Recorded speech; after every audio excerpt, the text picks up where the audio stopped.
You keep telling me to make it, yeah. To the spot where we would stay lit, and finish bottles never wasted, yeah. Cause that's where I'm from. Hello and welcome to an episode of On Campus.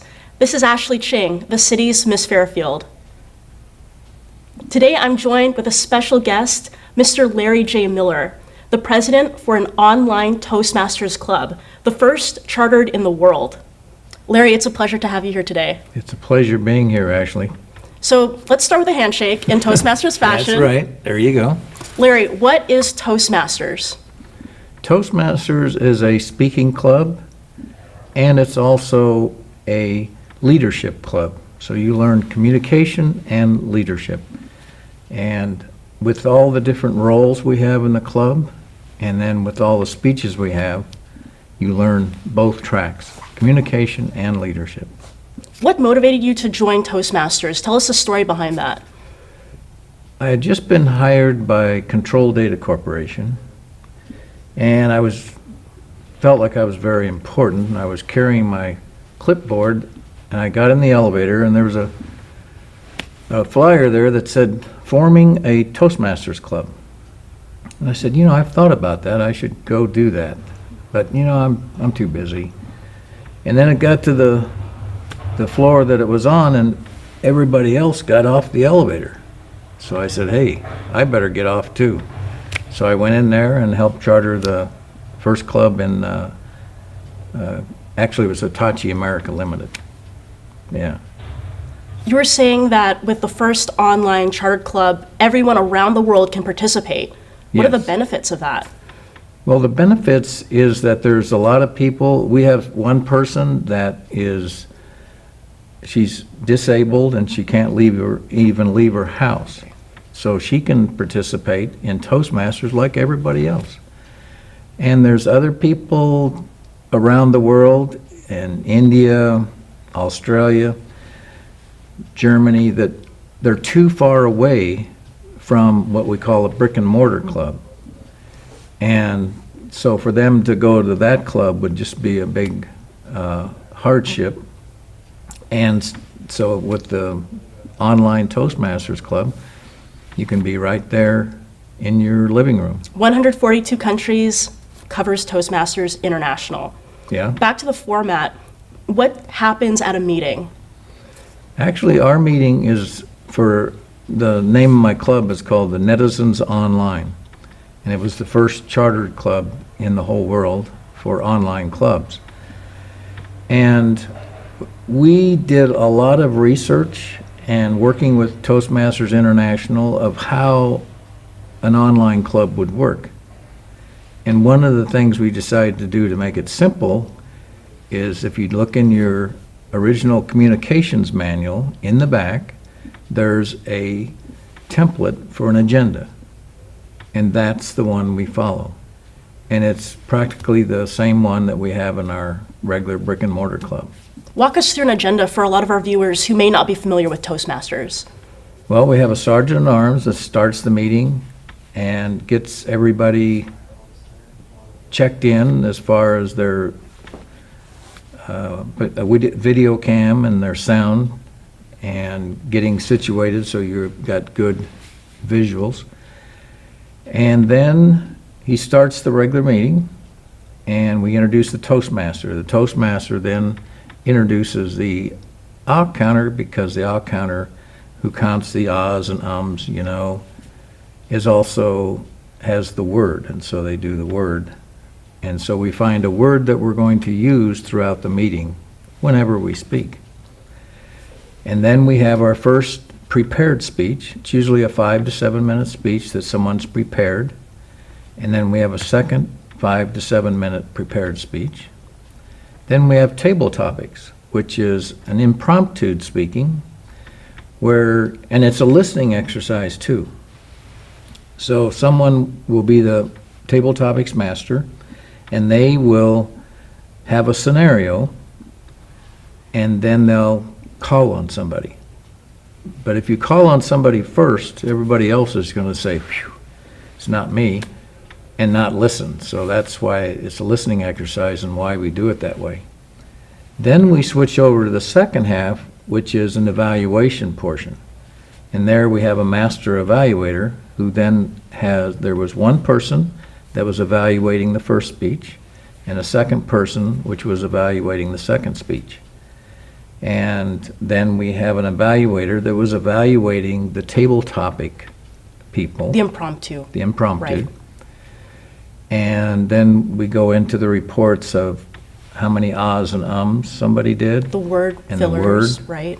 And also the English language as far, because this is an all English Okay. speaking club, even though it's people from all over the world. And then the timer report. We have a timer that's been timing everybody and keeping the meeting on schedule. So. And I think we can say that the meat of a Toastmasters meeting is impromptu speeches as well as prepared speeches. Yes. Are you all competing in the international speech contest in this international club? In the international club, there's some of us that are and some of us aren't. Because in the international club, we're in an undistricted district. Right.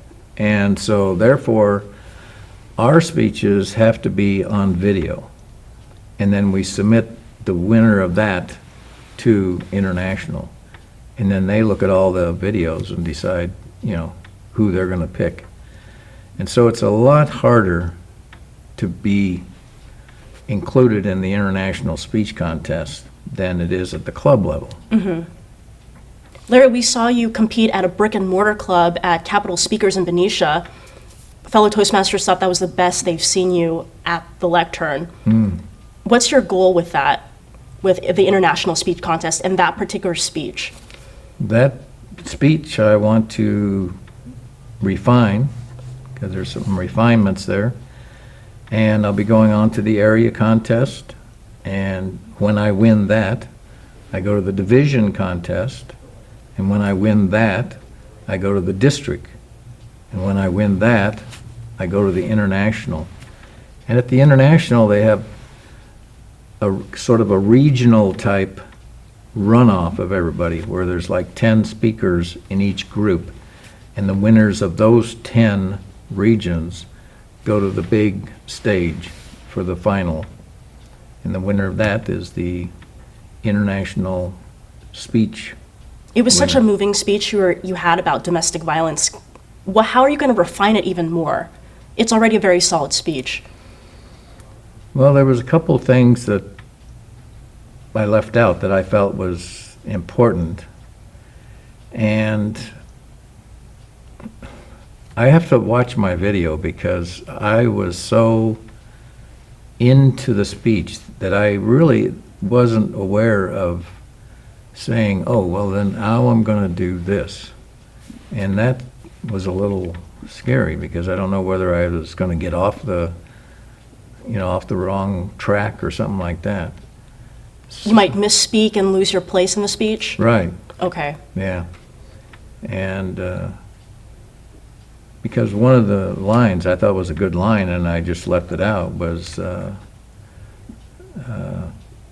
forgiveness is a healer. Right. So. Well, I can say that from the audience's point of view, we were very engaged in your speech. We could not tell that you were at risk of even being lost at all. Can you tell us a story about your growth in Toastmasters, whether it's speech or leadership? Because you've been in Toastmasters for how long now? In March, it'll be 25 years. Wow. Okay. Yep. I bet you have some stories of how you've grown. Oh, yes. When I first did my first icebreaker speech, that's our first speech in Toastmasters, I was nervous and I had to read my speech and that sort of thing. And along the way, it's the evaluations that really help me and other people. And it's also the mentors. That's one thing that I really love about Toastmasters, is being a mentor. I love seeing people grow and attain their goals and move up the ladder in the different awards. It's really, really satisfying. In fact, I kept not doing my stuff to become a distinguished Toastmaster, DTM, until like about 3 years ago or something like that. Really? Okay. Because I was so much focused on the mentorship. Can you tell us what your favorite part, in addition to what you just said, are there other parts about Toastmasters that you want to share with us that you really enjoy? I think it's the social aspect too.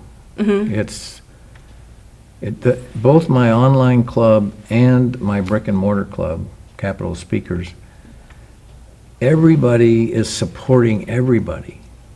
And we also talk about our personal lives, and so that we get to know people. And so when we see someone giving a speech, we sort of know where they're coming from, and we can support them better that way, really, if we know more about them. So I think the social aspect, and everybody says, well, geez, you go every week? And I said, yeah. I can be tired and down and say, oh, I don't want to go to Toastmasters, you know. But I go anyway, and then after the Toastmaster Club, the meeting's over, feeling great, enjoying life, you know, it's... The highlight of my week is after Toastmasters meeting. I just have that adrenaline high, I do. Yeah. And we have a lot of bantering back and forth, and Toastmasters International says that shouldn't be too much. But I think our club has, both the online club and the brick and mortar club, has a good balance. So Toastmasters improves your public speaking and your leadership skills, but what advice do you have for people who are just afraid of speaking in public to try to get them to the meeting? Try it, you'll like it. And the other thing I tell people is you should go to 3 different clubs, because every club has their own personality. And then come back and join ours, because it's the best, you know. But the story that I tell people that are like that is, in my first club, there was a executive secretary to the president of our Hitachi America, and he sent her down to Toastmasters. And she wouldn't look at you. She'd talk to you, but she wouldn't look at you. She was going to be giving her icebreaker, and I was her evaluator. She got up there and opened her mouth. Nothing came out.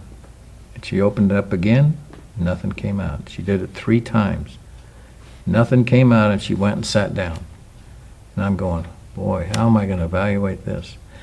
But in Toastmasters, it's positive feedback regardless. So I said, it was really brave of you to come up there, and you had your notes with you, so you had made a speech, and you joined Toastmasters. That's all positive.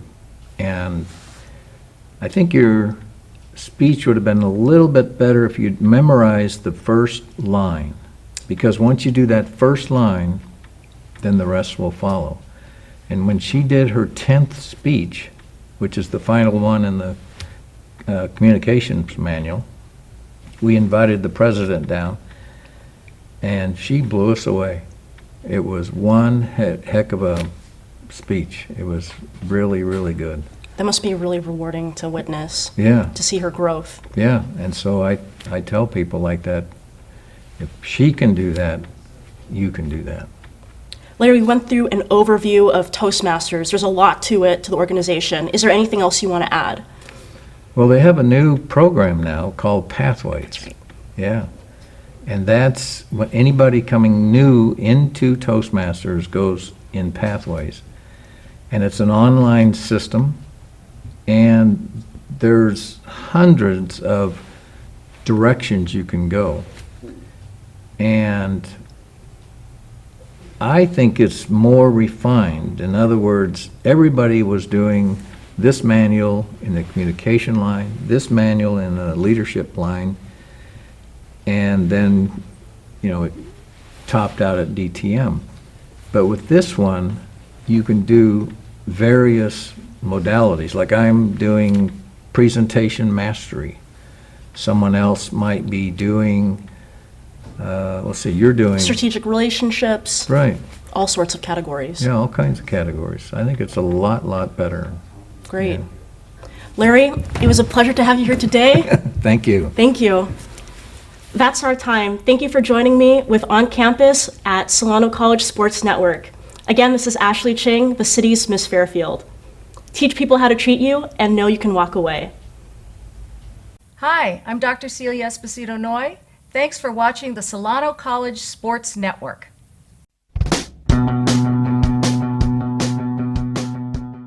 If you are interested in a career in sports broadcasting, whether you're commentating a live game, or hosting your own TV show, or working behind the scenes, then this is the class for you. For more information, contact Greg Poff, that's me, at solano.edu. We hope to see you here next semester, and remember, it's more than just sports, it's an education.